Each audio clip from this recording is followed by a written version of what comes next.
కథ పేరు చూసి గాడిద మాట్లాడటం ఏమిటని ఆశ్చర్యపోతున్నారా? అవును, నిజంగా గాడిద నిజంగానే మాట్లాడింది.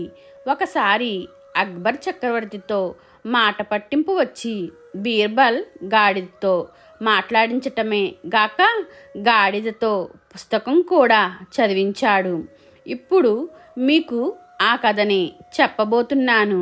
ఒక రోజున అక్బర్ బీర్బల్లు సభలో ఉండగా ఒక వ్యాపారి ఒక గాడిదను తీసుకుని వచ్చాడు.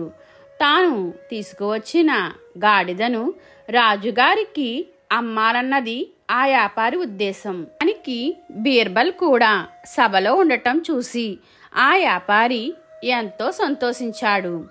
అతను తీసుకువచ్చిన గాడిదను చూసి బీర్బల్, మహారాజా, ఈ గాడిదను చూస్తుంటే ఇది ఎంతో తెలివి కలదని నాకు అనిపిస్తుంది.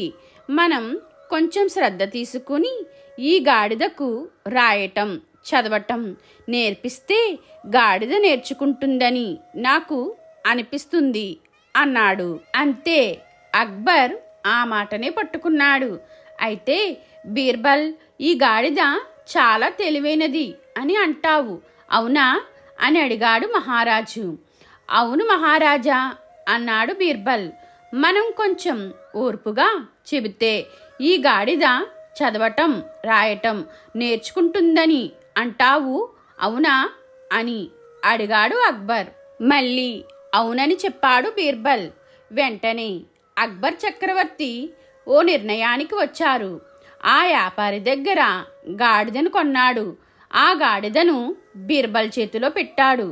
రాజుగారు గాడిదను కొని తనకు ఎందుకు ఇస్తున్నాడో బీర్బల్కు అర్థం కాలేదు.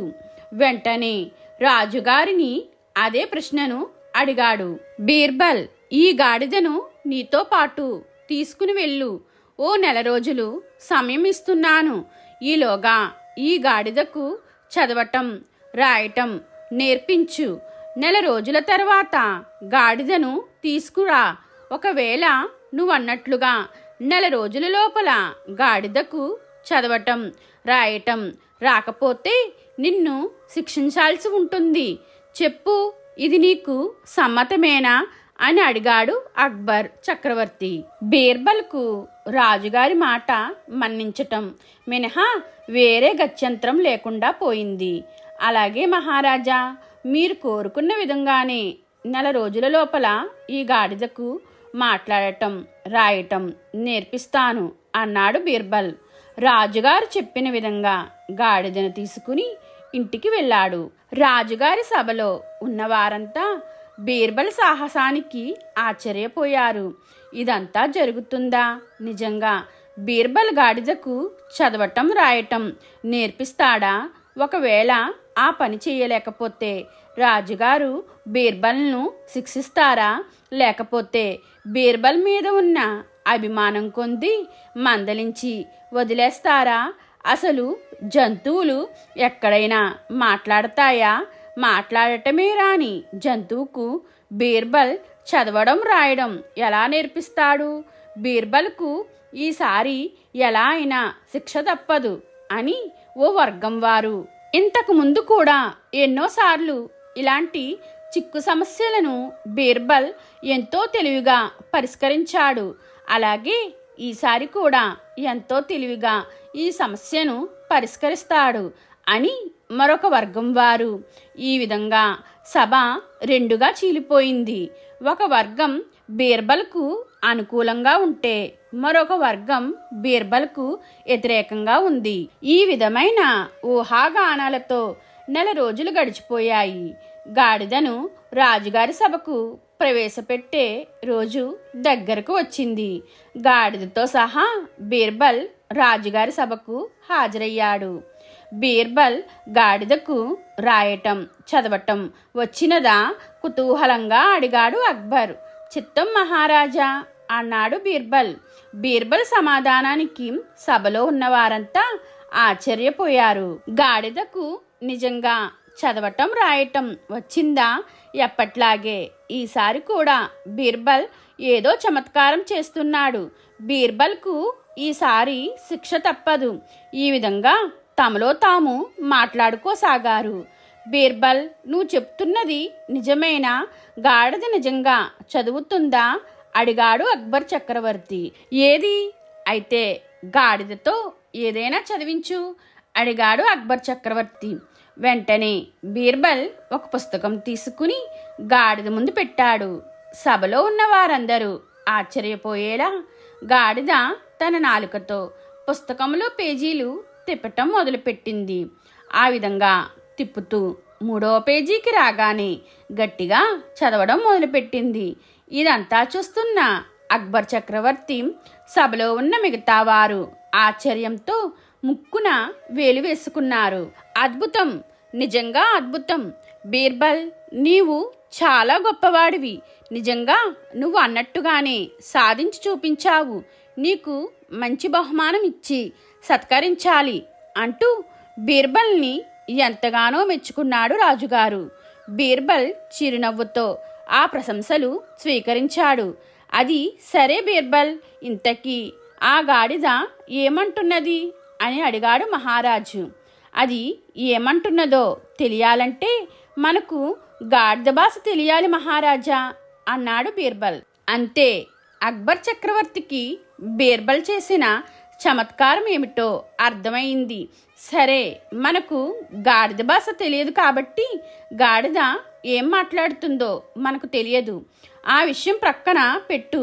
కానీ గాడిద ముందు పుస్తకం పెడితే పేజీలు తిప్పుతుంది. అక్కడక్కడ ఆగి పుస్తకం చదువుతున్నట్లు అరుస్తుంది. చెప్పు బీర్బల్, నువ్వేం చేస్తావు? పుస్తకం చదవటం దానికి ఎలా నేర్పించావు అని అడిగాడు అక్బర్. అక్బర్ చక్రవర్తి చెప్పిన ప్రశ్నకు బీర్బల్ ఇలా సమాధానం చెప్పాడు. మహారాజా, ఆ రోజున గాడిదను చూచి దాన్ని మీ దగ్గర మెచ్చుకుంటే ఆ వ్యాపారికి 4 డబ్బులు ఎక్కువ వస్తాయి కదా అని అనుకున్నాను. అందుకే మీ ముందు అలా చెప్పాను.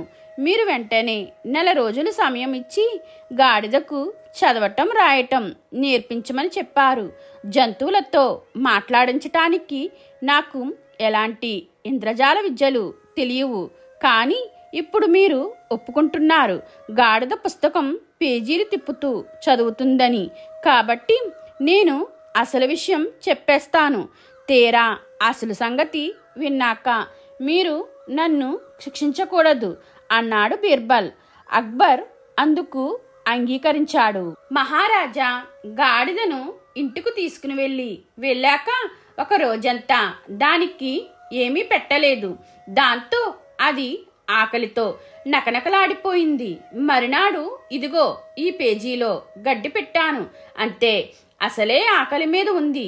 దానికి తోడు పుస్తకంలోంచి గడ్డి కనిపిస్తుంది. ఇంకేముంది? గబగబా పుస్తకం తెరిచి మొదటి పేజీ తీసి అక్కడ పెట్టిన గడ్డిని తినేసింది. మరునాడు 2వ పేజీలో గడ్డి పెట్టి గాడిద ముందు పెట్టాను. పుస్తకం దాని ముందు పెట్టగానే దానిలో గడ్డి పెట్టి ఉంటానని గాడిద అనుకోవడం మొదలుపెట్టింది.